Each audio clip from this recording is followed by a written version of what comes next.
Hello there. So the idea for this video came to me at a random night in September at like 2:58 in the morning. And I'm going to talk a lot in this video. And a lot of the things I talk about in this video are the things keeping me up at night. And I really thought I should just talk about this stuff so I could get it off my chest somehow. Before I start this video, I don't know why I sound so stoic when I'm reading off a Google Doc. It sounds so weird to me. Now let's start the video by talking about what happened and what I did this year.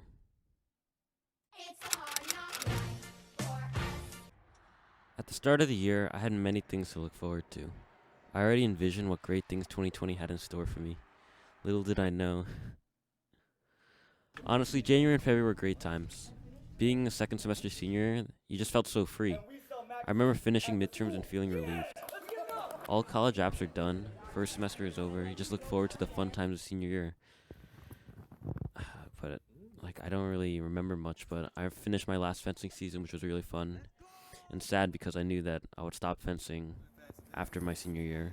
I mean, I still fence on the weekends, but that kind of just ended after March.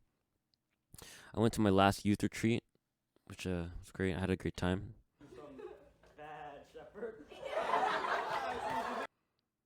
At the start of March, I was only a few weeks until my school's music trip to Disney. Let me tell you, I was anticipating this trip since the 8th grade. I was expecting to go on this trip in late March, but then COVID got out of control.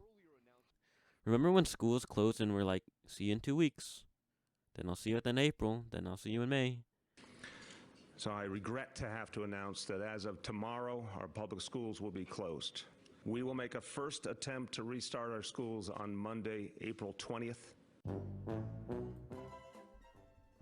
I don't really remember much from March, April, May, except for these moments. About politics in today's political climate. Oh my God.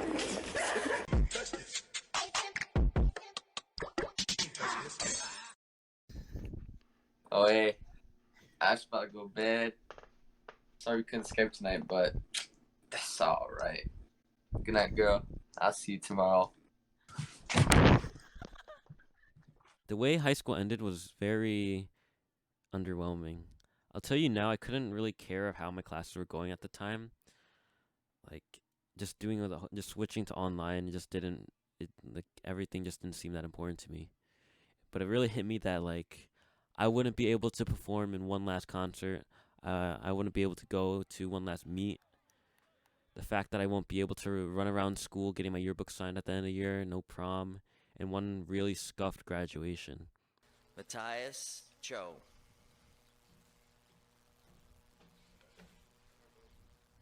Okay, I'm actually really grateful that my school was able to have an in-person graduation.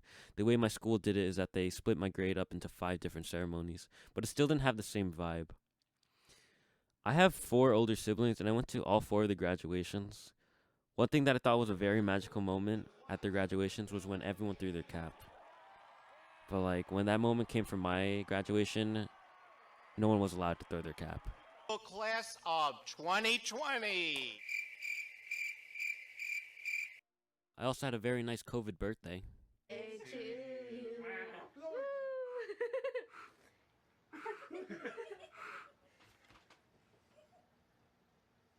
And leading into the summer, I remember going on bike rides a lot. Do the I feel like that wheelie. was the only thing keeping me sane. And playing guitar. I was also very lucky to have a summer job during this pandemic.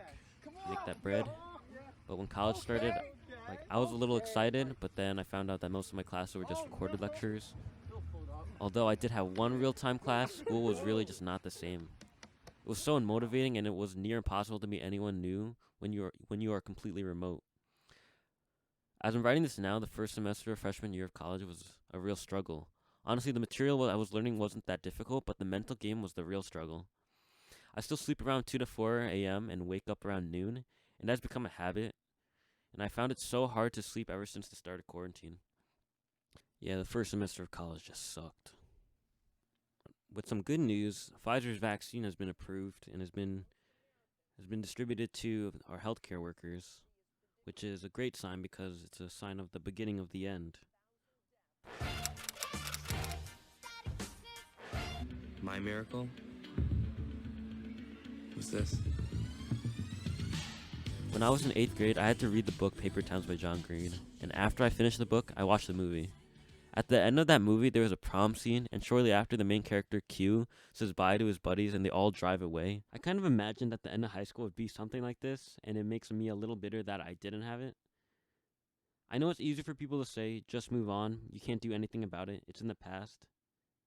They're really right, but I'm moving on to college, and it isn't even the college I imagined since middle school. I don't know if it's just me, but I feel that high school was such a waste for what we've been working up to. Well, this is how my year has been. I know for a fact that there are so many more people who have had it much worse than me. I'm very fortunate to be safe.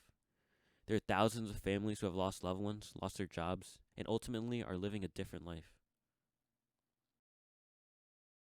Do you ever just sit there and realize how lonely you are because you only talk to one or two people throughout the day, and whenever both of them are occupied, you just lay there checking your phone every minute just to see if they maybe texted you back because you have nothing else to do and you just need something to pass the time and take your mind off the fact that you have nobody. I related to this TikTok a lot. I feel like I don't talk to that many friends as much. I don't hang out with anyone anymore. I think this year I've stopped connecting to a lot of friends, and a lot of my friendships are fading so slightly. These are the struggles from transitioning from high school to college during a pandemic. Spending a semester remote has made me realize how great it was to be a part of a community, to be a part of a team, to be a part of a group. It's just so hard to meet anyone new in college when everything is just remote. Like all the activities we did in high school, we just left and then we were just thrown into college. And many of us spent the past few months at home still. I would go watch my lectures, go to my Zoom calls, then after that just feel nothing, which made me just feel so lonely and that I have nobody. Like my social and mental health took a nosedive this year. This year has really brought out the dark sides of people, showing how selfish people can be. With this pandemic and anti-maskers, it really just blows my mind that people think that this pandemic is a hoax. People are literally dying every day, and people just can't put on a mask to protect themselves and people around them. There are also so many hate crimes happening this year. It's just so sick. 2020 has left me unsatisfied. I feel that 2019, I did a lot and accomplished a lot, and I really wanted to make 2020 a year to remember. I sort of lost that mentality to live life to the fullest. The mantra of carpe diem. I feel that I wasted 2020. Honestly, I think I have clocked in more hours playing League this year than all the other years I've played League, and I've only been playing League since like 2012. As we keep moving forward, I feel scared of when we go back to normal. There's a part of me that's so used to this new lifestyle. It's not like when the pandemic ends, we go back to March 2020 and live out what we missed. We resume many months later. I compare this to when Peter Parker returns to school 3 years later after dying from Endgame. It's like someone pressed the fast forward button and the whole world changed, but I didn't, and adjusting to this new normal is going to be too much to handle. We're going to return to a world that is so different. I know I made it seem that this year was terrible and all, but there were still some good moments. I spent so much time with my family this year, and to think at the beginning of the year, all I thought about was leaving for college. I always said, I need to get out of this house, I need to leave, something like along those lines. But I am so happy to spend time with my family over the course of these months. Even though they drive me crazy a lot, it is such a blessing to sit down at the dinner table with them all. If you're watching this now and made it to the end, I just wanted to say that we should be proud that we made it this year. This year was really tough. I know it feels like the world is against you. Finding happiness this year was really hard, but I wanted to tell you you are not alone. We've all been disappointed this year in some way. However, we can't let that disappointment control our future. We have to be patient and have a positive attitude moving forward. Let's try and make the most of every day next year. Alright, that's all I have to say. Thank you for watching my 2020 in review video. Happy New Year.